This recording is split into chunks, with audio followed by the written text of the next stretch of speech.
வணக்கம் நண்பர்களே, வணக்கம்.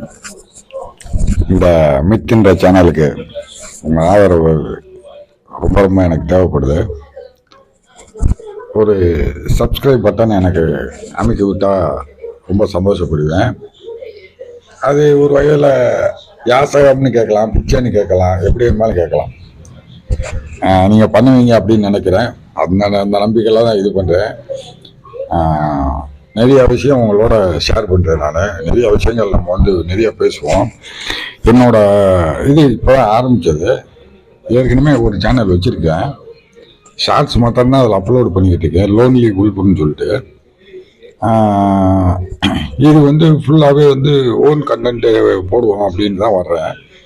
ஓன் கண்டென்ட்னா வாழ்க்கையில் நடந்த ஒவ்வொரு மனிதனோட ஒவ்வொரு ஆணோட வாழ்க்கையில் நடந்த ஓன் கண்டென்ட்டை மாத்திரம் போடணும் அப்படின்னு வச்சுருக்கேன். நிறைய பேருனால வெளியே சொல்ல முடியாத விஷயங்கள்லாம் நிறையா இருக்கும். அவங்க மனசுக்குள்ளே வச்சுருப்பாங்க. வெளியே சொன்னால் அசிங்கம், வெளியே சொன்னால் அவமானம் அப்படின்றதெல்லாம். நான்லாம் இன்னைக்கு என்ன தேதி? 6ஆம் தேதி 6 ஆமாம் 6 செவ்வாய்க்கிழமை. இன்னைக்கெல்லாம்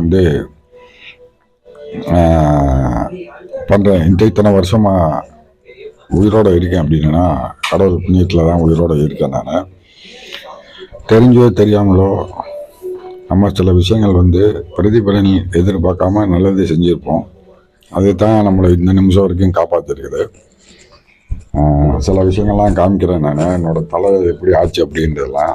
அதில் இருந்தெல்லாம் தப்பிச்சு கடவுள் என்னை கொண்டு இந்த அளவுக்கு நிப்பாட்டியிருக்காரு. சூழ்ச்சி அப்படின்றதுல தான் நான் வீழ்த்தப்பட்டேன்.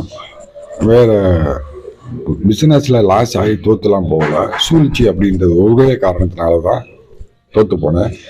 அந்த சூழ்ச்சிக்கு யார் காரணங்கள் அப்படின்னா, என்னோட கூட பிறந்தவங்களோட வீட்டுக்காரவங்க, என்னோட துணை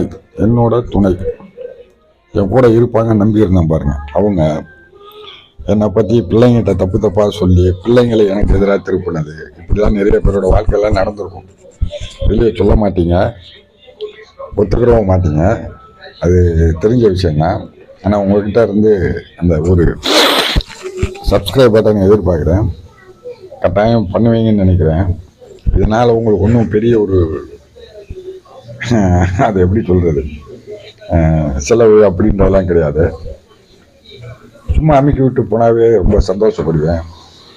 கண்டென்ட் பாருங்கள், முகத்தை பார்க்க எப்பயுமே ஒரு ஆளோட முகத்தை பார்த்து எடை போடாதீங்க. முகம், உருவம், தோற்றத்தை வச்சு கூட எடை போடாதீங்க. அது எவ்வளவோ உருவ கேலி அப்படின்றதும் இருக்கலாம், நிறைய விஷயங்கள் இருக்குது, சரிங்களா? ஆனால் நம்ம எதுக்குமே நம்ம மனசு கலந்துடாது. குடும்பத்தில் பொண்டாட்டி, பிள்ளைங்க எல்லாமே இன்னைக்கு பணம் தான். ஏற்கனவே உங்கள்கிட்ட சொல்லியிருப்பேன், ₹1 காயின் மாத்திரம்தான் நம்மளுக்கு சொந்தம் அப்படின்னு சொல்லியிருப்பேன். நம்ம தர்மத்தில், இந்து தர்மத்தில் நபிகள் நாயகம் படிக்கிறேன், பைபிள், சர்ச்சுக்கு போவேன், எல்லாமே செய்வேன் நான். ஆனால் நான் ரொம்ப தீவிரமாக அண்ணாமலையாரை தவிர வேறு எங்கேயும் போனதில்லை. நான் மதுரையில் இருக்கேன். மீனாட்சி அம்மன் கோயிலுக்கு போய் கிட்டத்தட்ட ஒரு 30 வருஷம் இருக்கும். என்னமோ தெரியல, அந்த அண்ணாமலையாருக்கும் அதுவுக்கும் எனக்கும் ஒரு கனெக்ஷன் ஏதோ ஒன்று அது இருந்துச்சுன்னா அது வாழ்க்கையில் ரொம்ப ஒரு பெரிய திருப்பு முனையாக இருந்தது. நம்ம இந்த மித்து அப்படின்றது கான்ஸ்பிரன்சி தியரி தான். ஒருவேளை இப்படி நடந்திருக்க கூடாது அப்படின்றதான். பேசினார், நீங்கள் என்ன மொழியில் பேசினார் அப்படின்றது நம்மளுக்கு தெரியாது. அந்த கல்வெட்டு காமிக்கிறாங்க இதான்னு, அதுவும் நம்மளுக்கு தெரியாது. ராமர் பிறந்த இடம் அயோத்தின்றாங்க, அதுக்கு ஏதாவது ஆதாரம் இருக்கா அப்படின்னா தெரியாது. சொல்கிறாங்க, கேட்குறோம். முகமது நபி அங்கே பிறந்தாருன்றாங்க, இருக்கா அப்படின்னா தெரியாது. அதெல்லாம் கான்ஸ்பரன்சி தான்.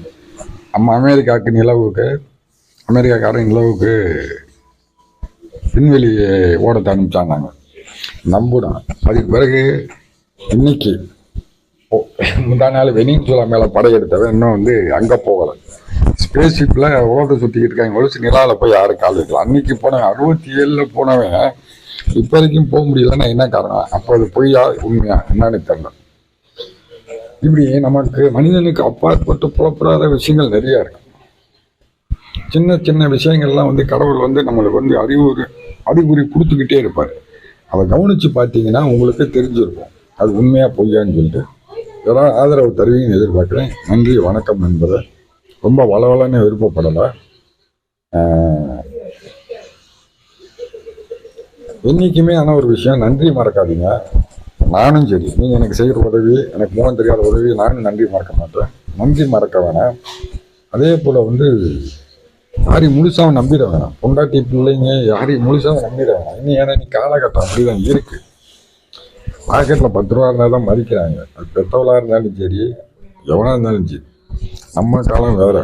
ஆனால் இன்றைக்கி இருக்கவங்க ஒத்து போக முடியல நம்மளால். அதுவும் இந்த கோவிட் பிறகு எல்லார் கையிலையும் செல்ஃபோன் வந்த பிறகு ஒரு குடும்பத்துக்குள்ளேயே பிள்ளைங்கிட்ட பேசணும்னா கூட எங்கடா இருக்கான்னு பக்கத்து ரூமில் ஃபோன் பண்ணி தேட வேண்டியதாக இருக்கு. அப்படியே ஆயிடுச்சு. நன்றி வணக்கம்.